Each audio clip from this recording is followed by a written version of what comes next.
Nesta aula, vamos continuar tratando das autoridades reguladoras. Desta vez, vamos falar da Comissão de Valores Mobiliários, CVM. Acompanhe comigo na tela. A CVM é uma autarquia em regime especial. É a autoridade reguladora do mercado de títulos e valores mobiliários, o chamado mercado de capitais, dos títulos emitidos pelas empresas, pelas sociedades anônimas de capital aberto. A diretoria da CVM, como você vê na tela, é formada por um presidente e 4 diretores, todos nomeados pelo presidente da República, após aprovação em sabatina no Senado.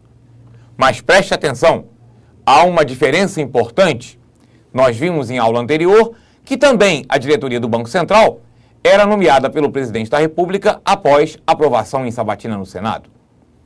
Entretanto, você acompanha comigo na tela que a diretoria da CVM tem mandato fixo e estabilidade neste mandato. Os diretores da CVM só podem ser exonerados por processo administrativo, em função de falta grave. Então, perceba que é diferente a situação dos diretores da CVM em relação à diretoria do Banco Central. Porque a diretoria do Banco Central, como nós vimos em aula anterior, ela é demissível ad nutum, enquanto que a diretoria da CVM tem estabilidade. Os diretores da CVM não podem ser exonerados pela vontade de quem nomeou, como é o caso do Banco Central.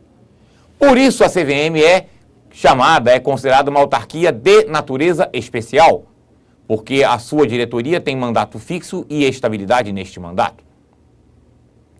O mandato dos diretores da CVM é de 5 anos, mas não são mandatos coincidentes. A cada ano é renovado 1/5 do colegiado, ou seja, a cada ano muda um diretor. E o diretor não pode ser reconduzido, no caso da CVM. É mais uma diferença entre o Banco Central e a CVM. No Banco Central, o diretor pode ser reconduzido quando termina o mandato do presidente da República e começa um novo mandato. O novo presidente, caso não haja reeleição, poderá reconduzir diretores do Banco Central aos cargos que ocupavam antes. Isso não acontece na CVM. Vamos então acompanhar na tela as atribuições da CVM.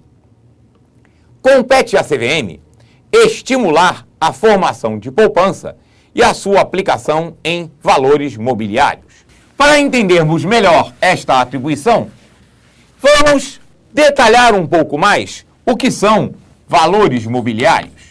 Nós agora vamos apresentar uma definição de valores mobiliários, que é uma definição restrita, mas serve para esse nosso estudo atualmente, nesta aula.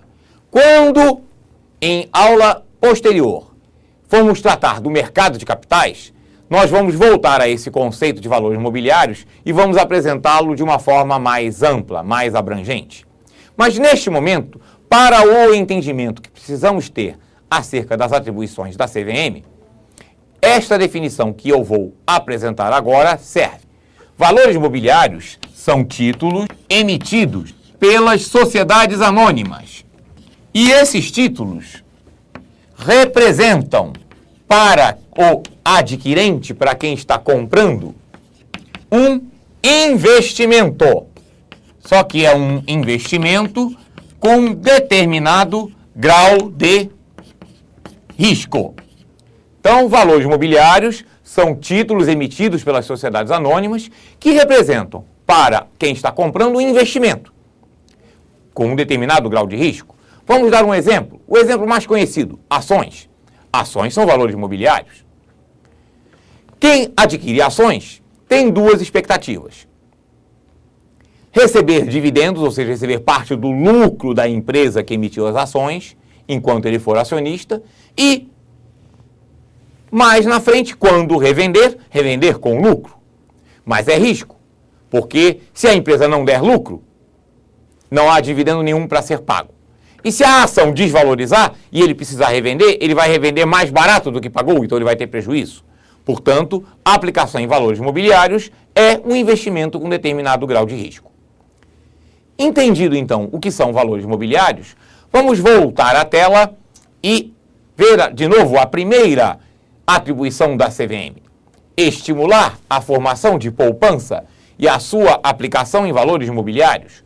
Ou seja, cabe à CVM estimular que os investidores, os poupadores, aquelas pessoas que têm recursos disponíveis, utilizem parte desses recursos adquirindo valores imobiliários, investindo no mercado de capitais, porque isso fortalece as empresas. A empresa, quando vende ações novas, por exemplo, ela aumenta o seu capital e com isso terá mais recursos para os seus planos de investimento.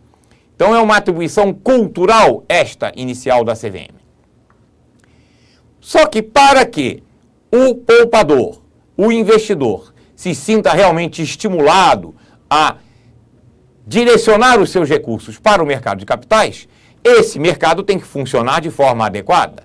Portanto, cabe à CVM, como você vê na tela, assegurar o funcionamento eficiente e regular das bolsas de valores e instituições auxiliares, que são os ambientes onde acontecem a negociação no mercado de capitais.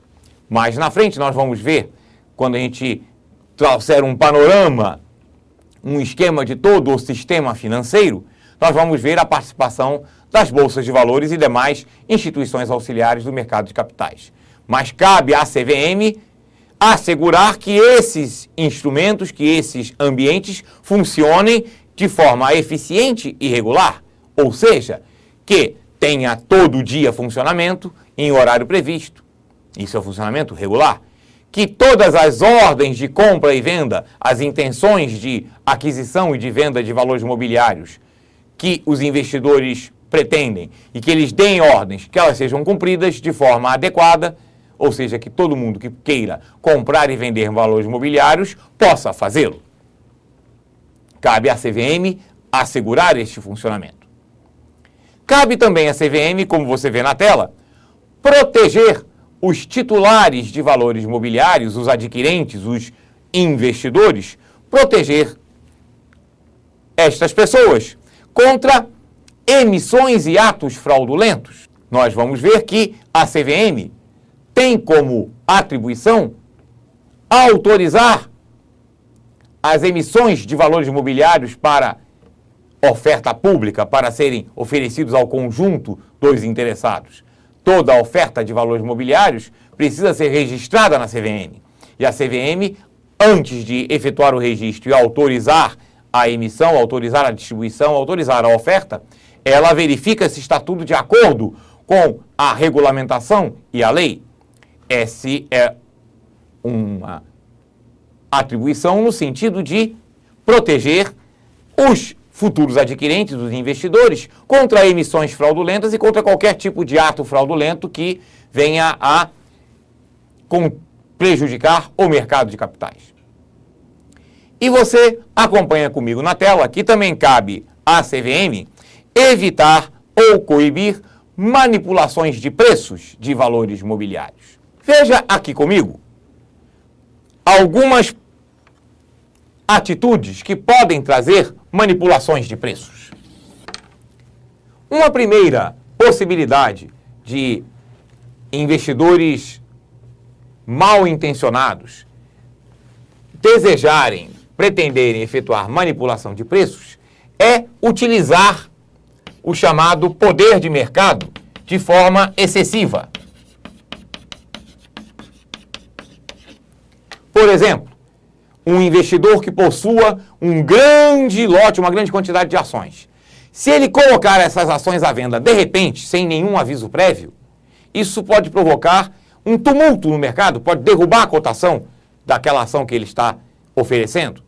Então, para evitar essa utilização indevida de poder de mercado, a própria regulamentação da CVM e a regulamentação das bolsas estabelece o seguinte, que movimentações com ações, por exemplo, que sejam muito superiores a média normal, uma oferta muito grande em relação à movimentação histórica daquela ação, tem que ser feita pelo chamado leilão. Ou seja, o titular que está pretendendo vender aquelas ações, ele terá que oferecer essas ações em leilão. Esse leilão pode ser marcado com uma antecedência de 1 hora ou até mesmo de um dia. Vai depender da quantidade de ações e do peso dessa negociação em relação à história passada do comportamento do mercado em relação àquela ação. Mas ele não pode simplesmente vender sem avisar anteriormente. O objetivo é exatamente que todos saibam que aquela negociação está sendo feita e que possam oferecer propostas de compra. E ele é obrigado a aceitar a melhor proposta, então isso limita a capacidade dele de derrubar a cotação de uma ação. Mas existe um outro mecanismo mais sério e que este mecanismo é um mecanismo de manipulação de preços que a CVM mais fiscaliza e mais pune, que é a chamada utilização de informação privilegiada. No jargão do mercado, como nós já vimos, é muito comum que sejam utilizados os termos em inglês. A utilização de informação privilegiada é conhecida como inside information, informação de dentro. A negociação com informação privilegiada é considerada crime. É extremamente fiscalizada e pode ser punida até com prisão e normalmente com multa e às vezes com suspensão ou inabilitação do punido para atuar no mercado de valores imobiliários. Talvez você esteja perguntando, mas o que é, afinal de contas, utilizar informação privilegiada? Por exemplo, uma pessoa que tem acesso às informações estratégicas de uma empresa, tem acesso à diretoria, a reuniões de diretoria. E uma determinada empresa decidiu numa reunião de diretoria que ela iria ser vendida. Esta informação ainda não foi para o mercado. Então, aquela pessoa que teve acesso àquela informação sabe o seguinte: isso vai derrubar a cotação das ações. Então, eu que tenho ações dessa empresa vou vender agora, antes que a informação venha a público. Isso é uso de informação privilegiada. O contrário também acontece, a empresa resolve comprar outra, mas a negociação está sigilosa, ainda não transpareceu para o mercado. Uma pessoa que tem acesso a essa informação privilegiada, eu vou comprar ações agora, porque quando essa informação ficar pública, as ações vão valorizar, e aí eu vendo com lucro. Um dos principais sintomas, indícios de informação privilegiada é exatamente quando uma pessoa compra uma ação, acontece um fato relevante que muda a cotação de ação daquela empresa, e esta mesma pessoa vende logo depois. Isso é um comportamento típico que transparece o uso de informação privilegiada. Para inibir a informação privilegiada, a postura da CVM é no sentido de exigir o máximo de transparência por parte das empresas. As empresas têm que divulgar as informações relevantes para o conjunto dos participantes do mercado, exatamente para inibir o uso de informação privilegiada. Acompanhe comigo na próxima tela as atividades que a CVM disciplina e ela mesmo efetua. Como você está vendo, a CVM disciplina o registro das companhias abertas e faz também esse registro. Vamos ver então o que são companhias abertas. Companhias abertas. Companhia é a mesma coisa que sociedade anônima. Sociedade anônima é uma empresa, uma instituição com fins lucrativos, cujo capital é dividido em ações. Então, os sócios de uma sociedade anônima são os acionistas. Uma companhia aberta, uma sociedade anônima de capital aberto, é aquela em que as suas ações estão disponíveis para negociação no mercado de capitais. Então, essas são as companhias abertas. São as sociedades anônimas de capital aberto, aquelas empresas organizadas sob a forma de sociedade anônima e que têm as suas ações disponíveis para negociação no mercado de capitais, no mercado de valores imobiliários, que é o mercado que a CVM disciplina. Então, para que uma empresa seja uma companhia aberta, volte comigo na tela, para que uma empresa seja companhia aberta, ela tem que ter o seu registro de companhia aberta na CVM. A CVM disciplina esse registro, ela faz esse registro e pode suspendê-lo. Se a empresa não cumprir com as exigências que a lei e a regulamentação impõem a todas as companhias abertas, que tem que ter balanço publicado, que tem novas informações adicionais que têm que ser entregues à CVM periodicamente. Se a empresa não cumprir com essas exigências, a CVM suspende o registro de companhia aberta desta empresa. E uma empresa que está com o seu registro de companhia aberta suspenso, as suas ações não podem mais ser negociadas no mercado de capitais. Nem na bolsa, nem no chamado mercado de balcão. Para que a empresa tenha as suas ações novamente negociadas, ela precisa regularizar as suas pendências perante a CVM. E se ela ficar mais um tempo sem regularizar, o registro pode ser, inclusive, cancelado. Então, voltando na tela, a CVM disciplina e efetua o registro das companhias abertas e pode suspendê-lo ou cancelá-lo se houver irregularidades ou descumprimento da regulamentação. Continue comigo na tela e veja que também a CVM efetua e disciplina o registro das distribuições de valores mobiliários. Como nós comentamos, qualquer oferta de valores mobiliários, por exemplo, um lançamento novo de ações, tem que ser registrado na CVM. A CVM disciplina esse registro, ela estabelece quais são as condições necessárias para que uma oferta de valores imobiliários, para que uma venda pública de valores imobiliários possa acontecer. E ela faz esse registro. E só é possível vender, por exemplo, novas ações numa operação de aumento ou de abertura de capital de uma empresa, se esta operação de distribuição dessas ações for registrada na CVM. A CVM também efetua e disciplina, veja conosco na tela, o credenciamento dos auditores independentes e dos administradores de carteiras de valores imobiliários. Auditores independentes são aquelas firmas de auditoria. Se você já teve a curiosidade de ver o balanço de uma empresa publicado no jornal de grande circulação, você vai ver que ao final tem lá o parecer dos auditores independentes. São exatamente esses auditores a que nós estamos nos referindo.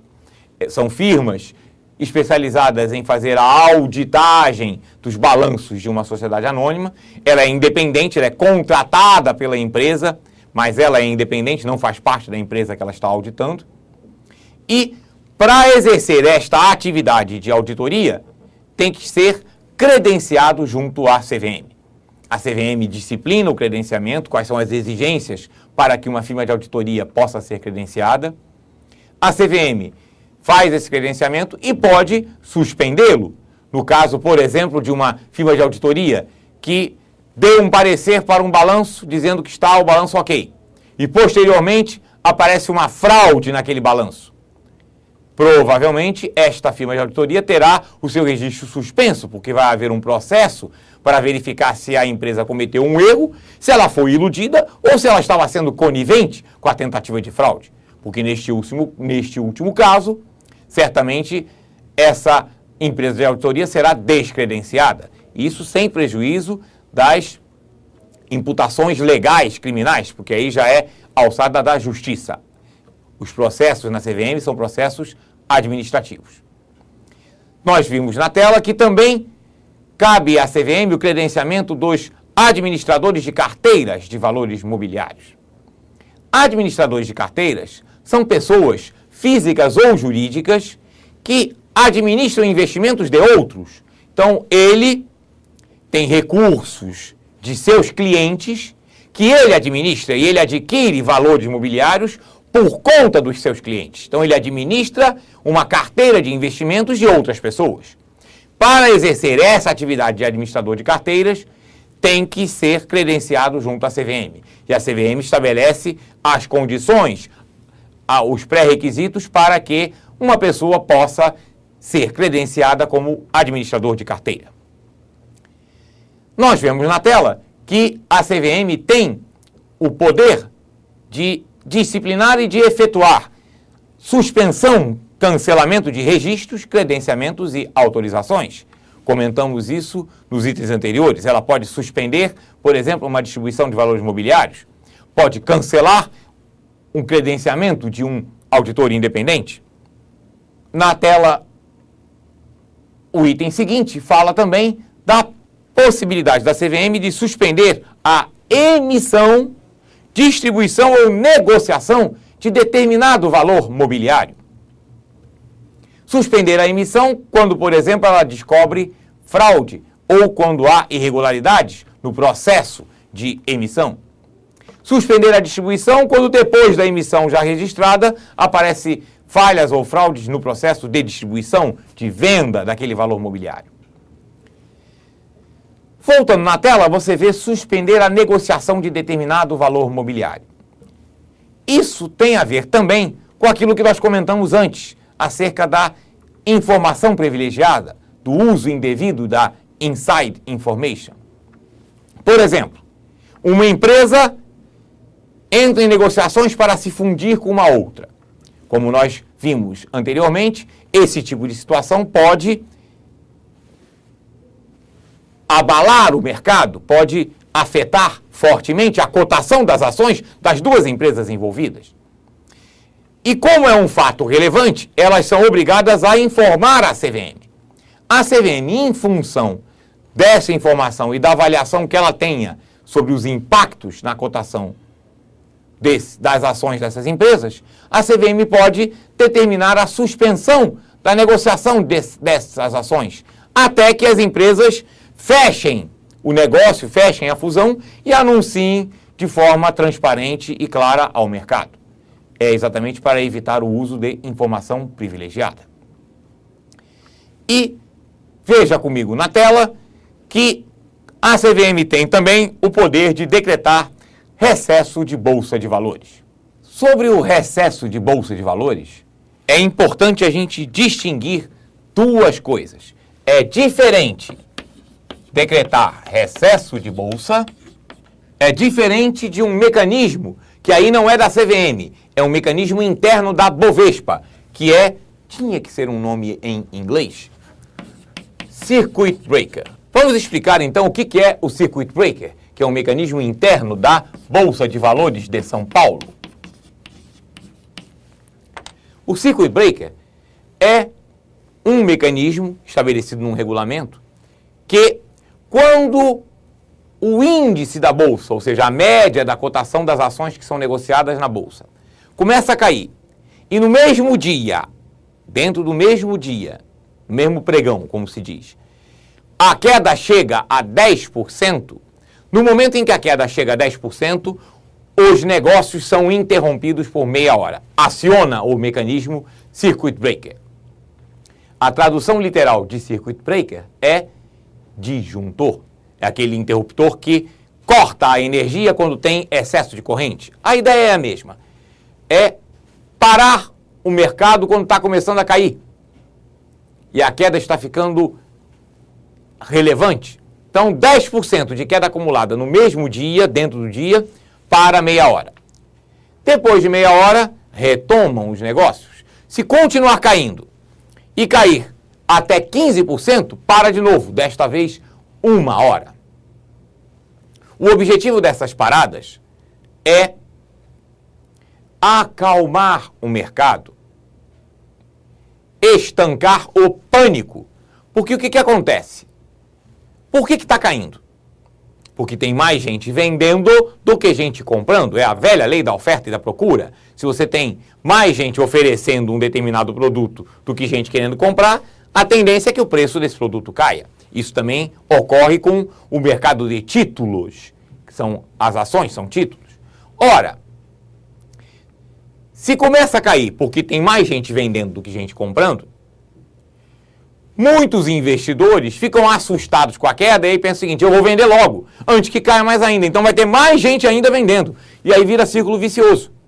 Então, para evitar uma derrubada completa da cotação das ações, é que existe esse mecanismo para travar o mercado quando está havendo um certo grau de pânico. Para vocês terem uma ideia de como isso indica realmente pânico, na crise de 2008, no auge da crise, em outubro de 2008, a cotação da Bolsa caiu 50% em pouco mais de uma semana. E neste período, o Circuit Breaker foi acionado 3 dias. Nos dois períodos, 10% e 15%, porque estava realmente havendo um pânico.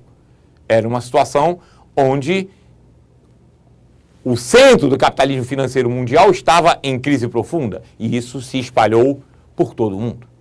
Então isso é Circuit Breaker.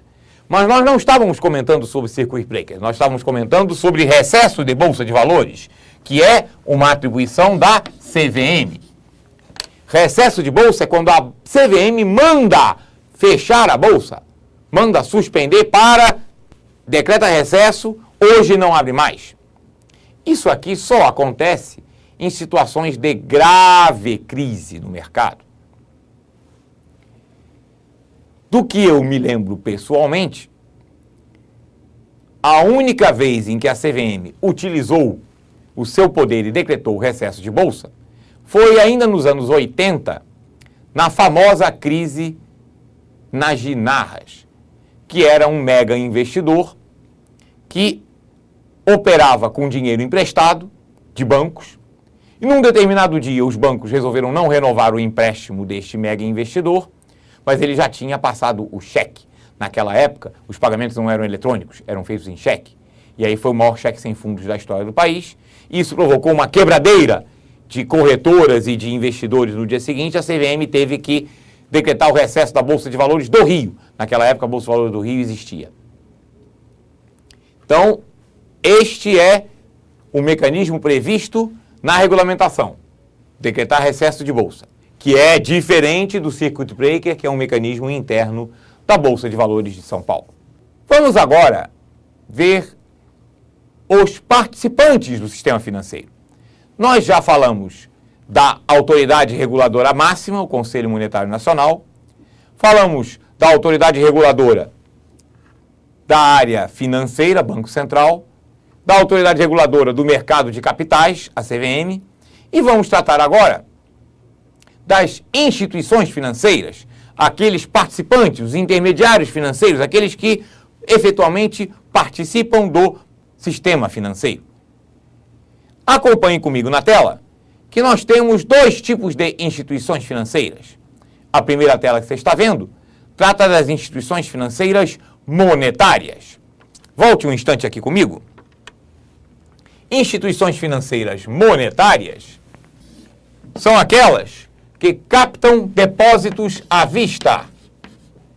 Depósito à vista é aquele que se recebe numa conta corrente, que pode ser ou não movimentável por cheque, mas é uma conta que não tem rendimento. É uma conta corrente. Os depósitos feitos nessa conta são chamados depósitos à vista. Então, as instituições financeiras monetárias são aquelas que são autorizadas a receber esse tipo de depósito. E quais são elas? Veja comigo na tela. Como estamos vendo na tela, são instituições financeiras monetárias, bancos comerciais, bancos múltiplos com carteira comercial, caixas econômicas e cooperativas de crédito.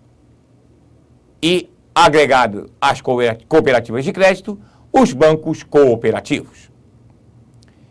Vamos explicar cada uma dessas instituições. Bancos comerciais. Quando a gente fala em banco comercial, é aquela ideia que vem à nossa cabeça, se tratando de um banco, uma instituição que você vai lá, abre uma conta corrente e pode pegar, por exemplo, um cheque especial. Então, essa ideia de banco que vem na nossa cabeça é o que a gente chama de banco comercial. Não são os bancos que a gente conhece. Os bancos que nós conhecemos não são bancos comerciais. Os bancos que nós conhecemos são bancos múltiplos com carteira comercial. E para a gente entender o que é um banco múltiplo com carteira comercial, vamos falar dos bancos múltiplos.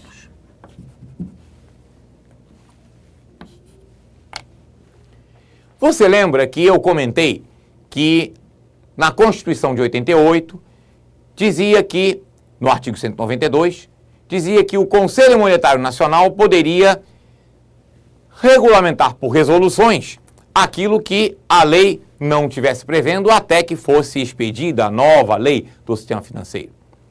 Uma das primeiras resoluções do Conselho Monetário Nacional, logo em 88, após a promulgação da Constituição, foi a possibilidade da existência dos bancos múltiplos.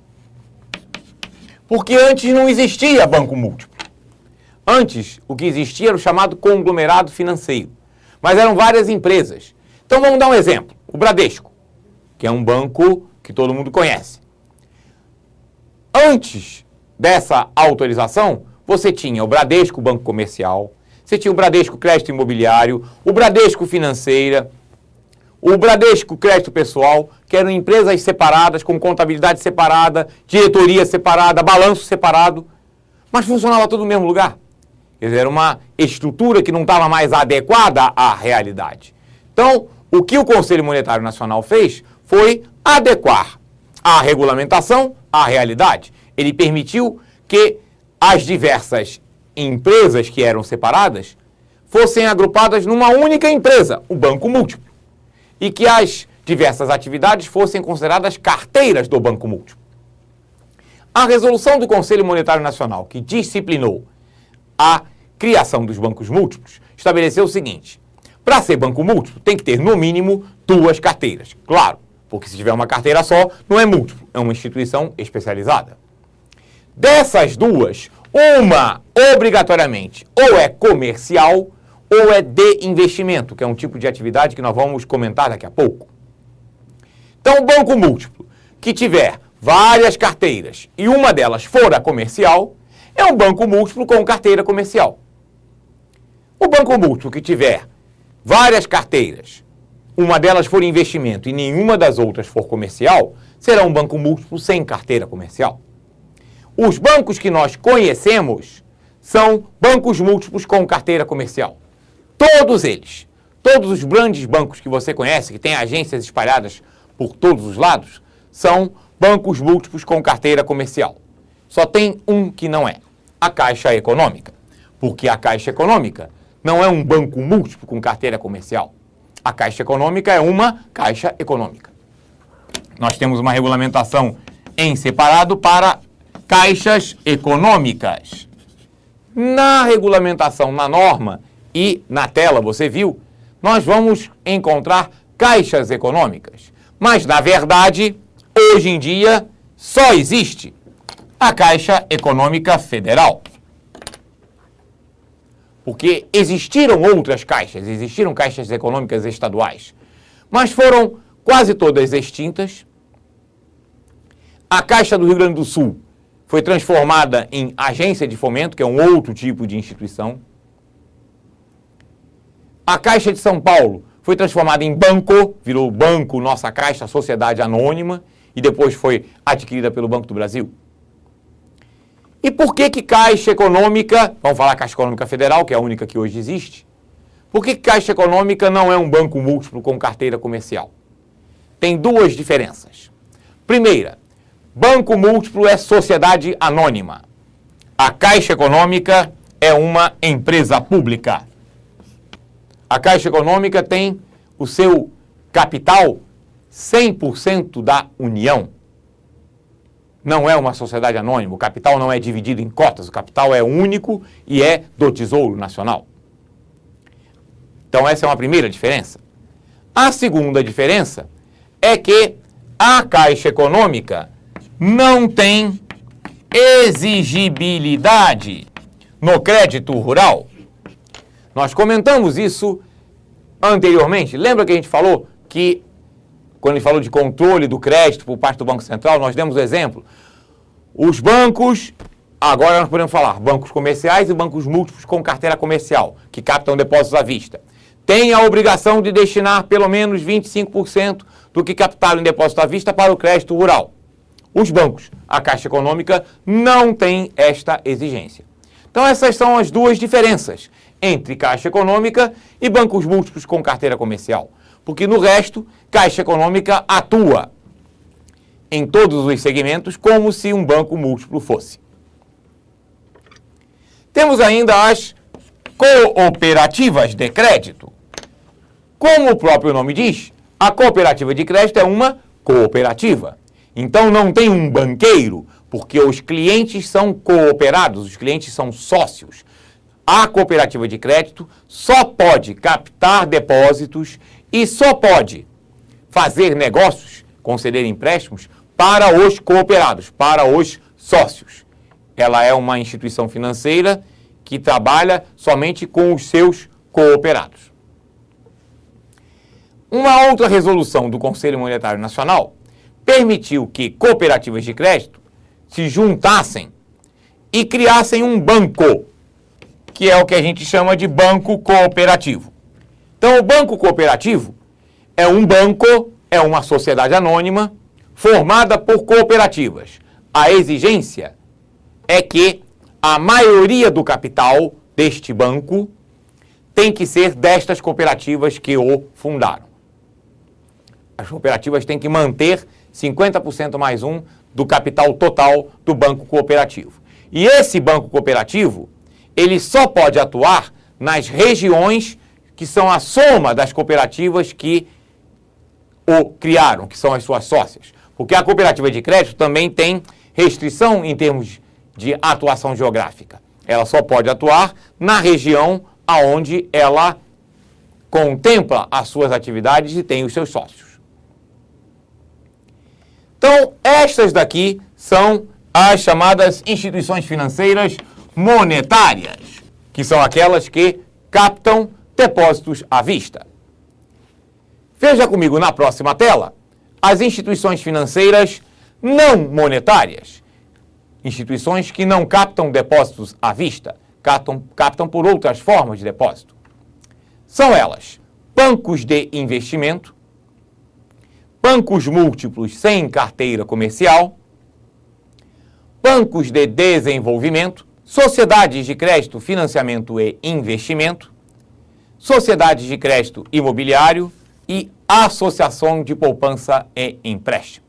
Quero alertar você o seguinte: existem outras instituições financeiras não monetárias além dessas. Só que como essas são as que sempre aparecem em todos os concursos, são as que nós vamos abordar neste momento. Caso o edital do concurso que você está fazendo tenha alguma menção a uma outra instituição financeira que não essas que nós abordamos, nós vamos disponibilizar material complementar específico para esse edital, porque este nosso módulo que nós estamos tratando agora é um módulo geral para qualquer concurso bancário. E essas são as instituições financeiras que seguidamente têm sido pedidas em todos os editais. Então, vamos a elas. Iniciamos pelos bancos de investimento. Os bancos de investimento não captam depósitos à vista, captam, por exemplo, CDBs, Certificado de Depósito Bancário, que nós comentamos já rapidamente em aula anterior e que vamos falar com mais detalhes quando a gente entrar em produtos e serviços bancários. O CDB é um depósito que o banco recebe aquele recurso do cliente e se compromete a devolver num determinado prazo com uma determinada rentabilidade. Então, tem um prazo, é chamado depósito a prazo, com rentabilidade, com juros. Os bancos de investimento, eles atuam principalmente em três esferas de atuação financeira. Crédito de médio e longo prazo para pessoas jurídicas. São também especializados na administração de fundos e clubes de investimento. Fundos e clubes de investimento são veículos de investimento coletivo. Nós vamos ver com mais detalhes mais à frente. Mas você já fica com a ideia de que é uma forma de reunir recursos de diversas pessoas que vão investir em títulos. E os bancos de investimento são especializados na operação conhecida como underwriting. E o que é underwriting? Underwriting é a intermediação da colocação e distribuição de valores mobiliários no mercado de capitais. Então, underwriting é quando o banco de investimento faz a intermediação. A empresa vai lançar novas ações. Pela regulamentação, pela legislação, a empresa não pode fazer isso diretamente ela para o mercado. Ela necessita da intermediação de uma instituição financeira. Essa intermediação é chamada de underwriting. E os bancos de investimento são especializados nesta atividade de intermediar a colocação e a distribuição, o lançamento de valores mobiliários no mercado de capitais. Valores mobiliários e mercado de capitais, nós já vimos o que é. Esses são, então, os bancos de investimento. Temos também, como instituições financeiras não monetárias, os bancos múltiplos, sem carteira comercial. Nós já falamos que banco múltiplo é composto por duas ou mais carteiras. Uma delas ou é comercial ou é de investimento. Se for um banco, então, que tem a carteira de investimento e mais uma outra que não seja comercial, será um banco múltiplo sem carteira comercial. Bancos de desenvolvimento são instituições financeiras públicas. O banco de investimento são sociedades anônimas privadas. Os bancos múltiplos podem ser públicos ou privados. O Banco do Brasil, por exemplo, é uma sociedade de economia mista, é um banco público e é um banco múltiplo com carteira comercial. Os bancos de desenvolvimento são instituições financeiras públicas, voltadas para o desenvolvimento da sua região. E aí, atenção para a pegadinha. Porque é comum, quando você ouve falar de banco de desenvolvimento, você pensa logo no BNDES, Banco Nacional de Desenvolvimento Econômico e Social. A pegadinha é a seguinte: o BNDES não é um banco de desenvolvimento. É isso mesmo. O BNDES não é um banco de desenvolvimento, porque o Banco de Desenvolvimento é uma instituição financeira pública estadual e o BNDES é federal. Então, o que é o BNDES? É o BNDES. O BNDES não é classificado nesta categoria, em nenhuma dessas categorias que nós estamos vendo. Ele é uma instituição financeira à parte, uma instituição financeira pública federal voltada para o apoio ao desenvolvimento econômico, mas não é um banco de desenvolvimento. Isso já caiu em prova e a resposta correta era exatamente essa. Então, bancos de desenvolvimento são instituições financeiras estaduais voltadas para apoio ao desenvolvimento econômico do estado aonde eles estão sediados. Ou do conjunto dos estados. Nós temos um banco de desenvolvimento na região sul, que é o Banco Regional de Desenvolvimento do Extremo Sul, que ele é de propriedade conjunta dos 3 governos estaduais, Paraná, Santa Catarina e Rio Grande do Sul. Então, ele atua na região sul.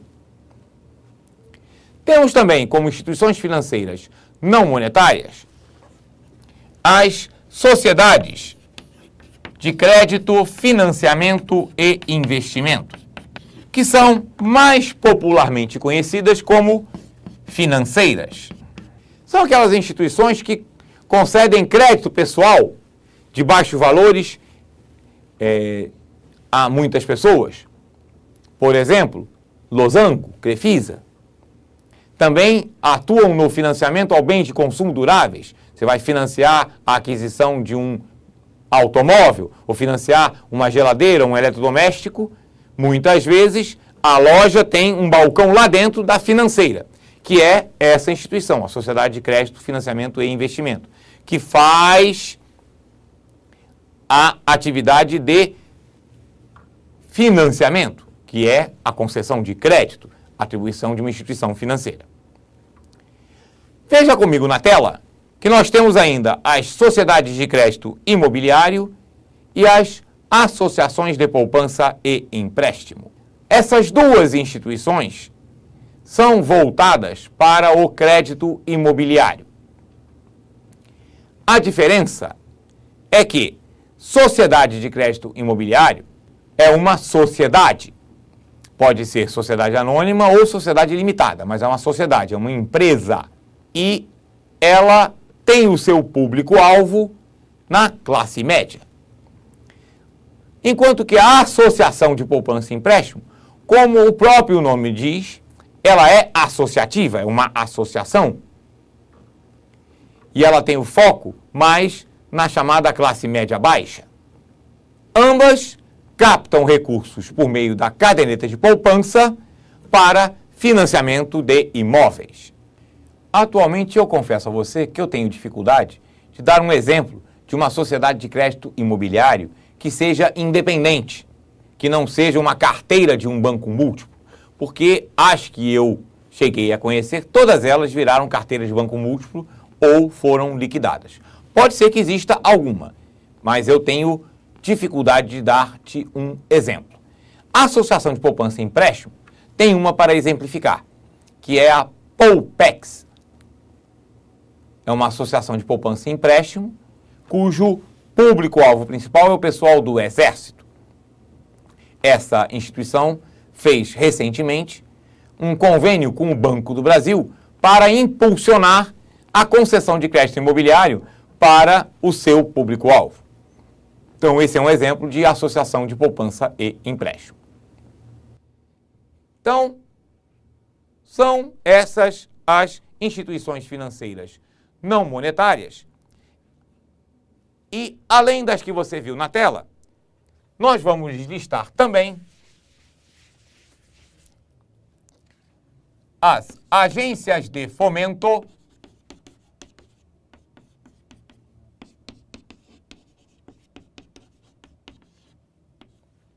as agências de fomento são semelhantes a bancos de desenvolvimento. Também são instituições financeiras públicas estaduais. A diferença é que o Banco de Desenvolvimento pode captar recursos do público por meio de depósitos a prazo. A agência de fomento não pode captar recursos do público. Ela só trabalha com recursos públicos, de fundos, de repasses de programas, mas ela não pode receber depósito. Temos ainda as companhias hipotecárias,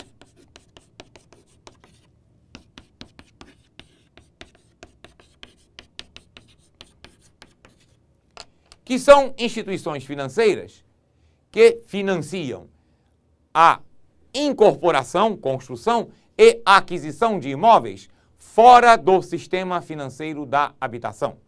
O sistema financeiro da habitação é aquele que é financiado com recursos da poupança e do fundo de garantia. As companhias hipotecárias financiam imóveis fora do sistema financeiro da habitação. E temos ainda as sociedades de crédito ao microempreendedor.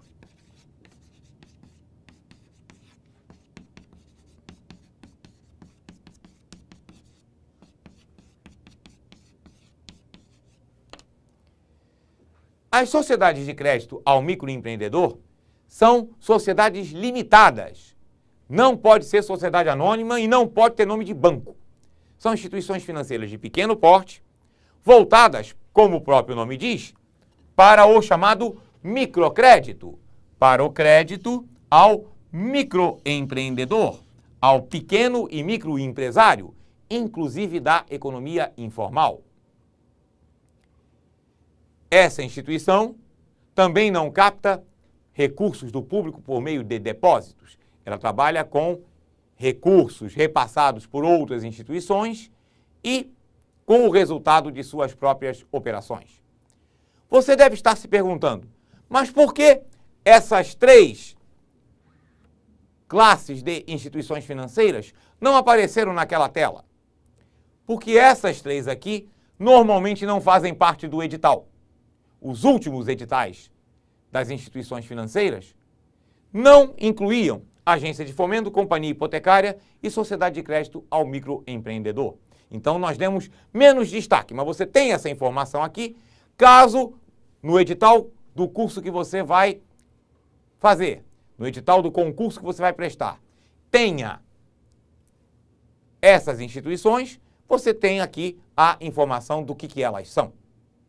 Caso não tenha, você adquiriu esse conhecimento adicional e poderá focar naquelas instituições financeiras não monetárias que nós mostramos na lista na tela. Até lá!